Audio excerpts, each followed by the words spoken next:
Hello friends, welcome back to my YouTube channel. মই আজি আহি পাইছোহি ককিলামাৰী ওচৰৰ এটা মন্দিৰ গাৰখিয়া মন্দিৰ শ্ৰী শ্ৰী শ্ৰীকৃষ্ণৰ গাৰখিয়া মন্দিৰ এইটো আৰু এই মন্দিৰটো অকণমান দেখুৱাই দিছোঁ আপোনালোকক ইয়াৰ পৰিৱেশ নাটক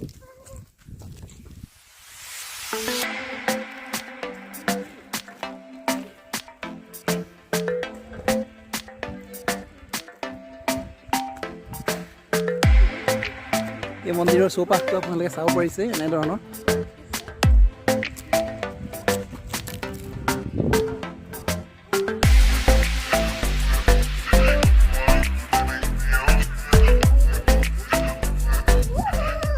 মই যেতিয়া সৰুতে আহিছিলোঁ এই গছজোপা ইমান ডাঙৰ আছিলে এইজোপা গছ বটগছ বৰগছ বুলি কয় দুজোপা একেলগত আছিলে আৰু ইমান ডাঙৰ আছিলে ওপৰত মানে একদম ছাতিটোৰ দৰে একদম ধুনীয়া কৃষ্ণৰ যেনেকৈ এই দৌলতাগতে যে দুলিছিলে তেনেকুৱা ধৰণৰ এই গছজোপা আছিলে গছজোপা দুজোপা গছ আছিল লগতে ডাঙৰ আছিলে এতিয়া কিন্তু কিবা হৈ মানে মৰি গ'ল এতিয়া বৰ্তমান গছজোপা নাই ঠিক তেনেকুৱা গছটো ইয়াত আৰু দেখি পোৱা নাযায় বৰ্তমান নাই বাকী এইজোপাই মজ গছ এজোপা আছে এইজোপা মজ আৰু লগতে সৰু আম গছ এজোপা এক ডাঙৰ গছজোপা এতিয়া বৰ্তমান নাই তো আগতে তাত মানে পৰিস্থিতিটো অলপ বেলেগ দেখিছিলে অলপ ভাল লাগিছিলে এতিয়া গছজোপাৰ কাৰণে অকণমান মানে মুকলি হৈ গৈছে আৰু তেখেতলোকে কাম কৰি আছে বৰ্তমান যিহেতু 5 দিন আছে আৰু বেছি দিন নাই কাম কৰি আছে এতিয়া কাম চলি আছে লগতে লাগি আছে এইটো একদম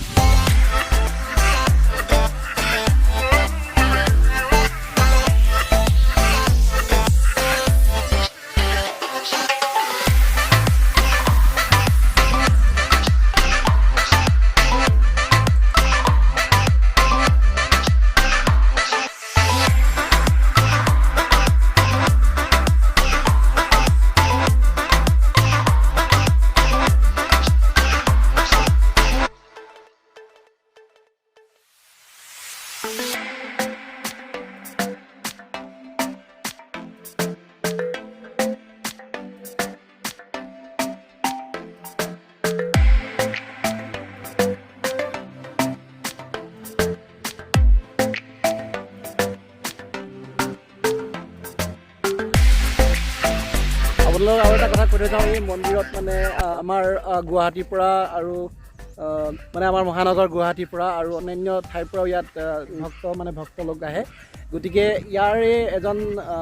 ছেক্ৰেটাৰী হয় তেখেতে ক'ব কিছুমান ইয়াৰ বিষয়ে ক'ব তো অকণমান আমি জানি লওঁচোন এই মন্দিৰটোৰ বিষয়ে নমস্কাৰ মোৰ নামটো শ্ৰী নন্দেশ্বৰ দেউৰী মই ইয়াৰ উদযাপন সমিতিৰ প্ৰধান সম্পাদক তো কথা হ'ল কি আমি আজি 17 সংখ্যক দৌল উৎসৱ উদযাপনত ভৰি দিছোঁ আগতে এই মন্দিৰটো ইয়াত নাছিলে ইয়াৰ মানে ইষ্টাব্লিছ প্ৰায় অনুমান কৰা হয় 51-52 চনৰ পৰা যেটো মানে তেতিয়া সৰু আছিলে ইয়াৰ কলেবৰটো আমাৰ সেই মূল গাঁওখন গেলাপথাৰ তাত এটা বৰপুখুৰী পাৰ আছিলে তাতে মানে এই মন্দিৰটো প্ৰথম অৱস্থাত স্থাপিত হৈছিলে তাৰপিছত যেতিয়া লাহে লাহে আহি আজি জনসমুদ্ৰত পালেহি এই ঐতিহাসিক বুৰঞ্জী প্ৰসিদ্ধ ধাইমাও পুখুৰী পাৰত অৱস্থিত শ্ৰী শ্ৰীকৃষ্ণ গাৰখিয়া মন্দিৰ অহা 7 জুন তাৰিখে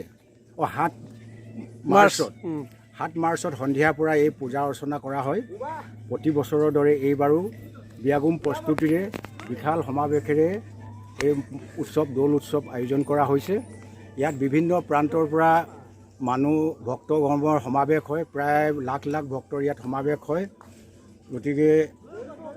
ইয়াত বিশেষকৈ যিবোৰ সতি সন্তান নাথাকে সেইসকলে বিশেষকৈ ইয়াত প্ৰাধান্যটো বেছি গুৰুত্ব দিয়া হয় তেওঁলোকে গোটেই উজাগৰে মন্দিৰ প্ৰাংগণত থাকি নাম প্ৰসংগ শুনি ৰাতিপুৱালৈ তেওঁলোকৰ এটা বিশেষ নিয়ম কৰা হয় সেই নিয়মটোত আমাৰ মতে আমি যিহেতু উদযাপনস্থলীত পৰম্পৰাগতভাৱে যিটো নিয়ম হৈ আহিছে সেই গোটেই নিশা তেওঁলোকে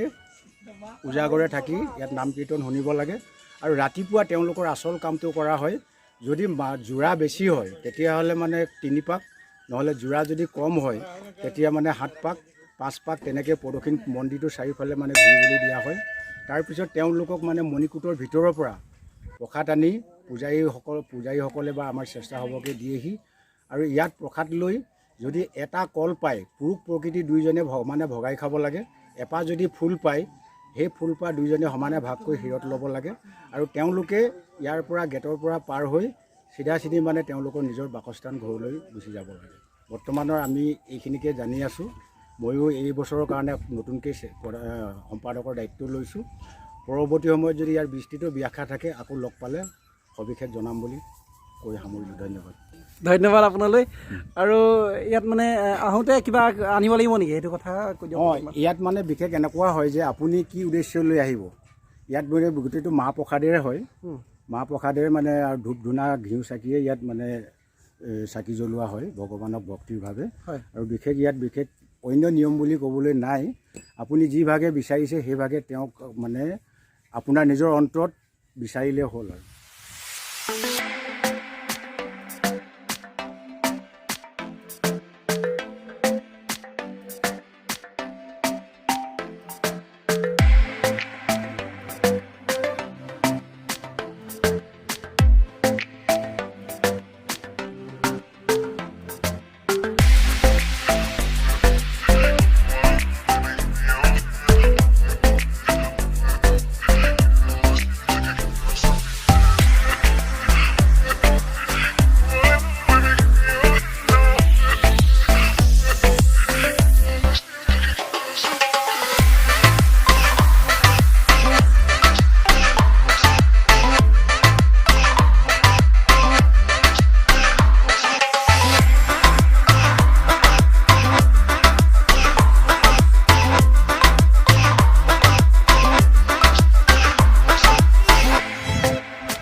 সময়ৰ অনুযায়ী অকণমান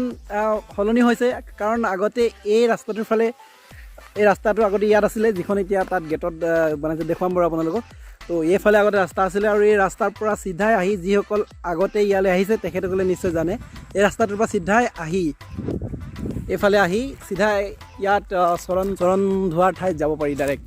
আগতে তেনেকুৱা আছিলে আৰু এতিয়া অকণমান পৰিৱৰ্তন হ'ল। তো চাওক,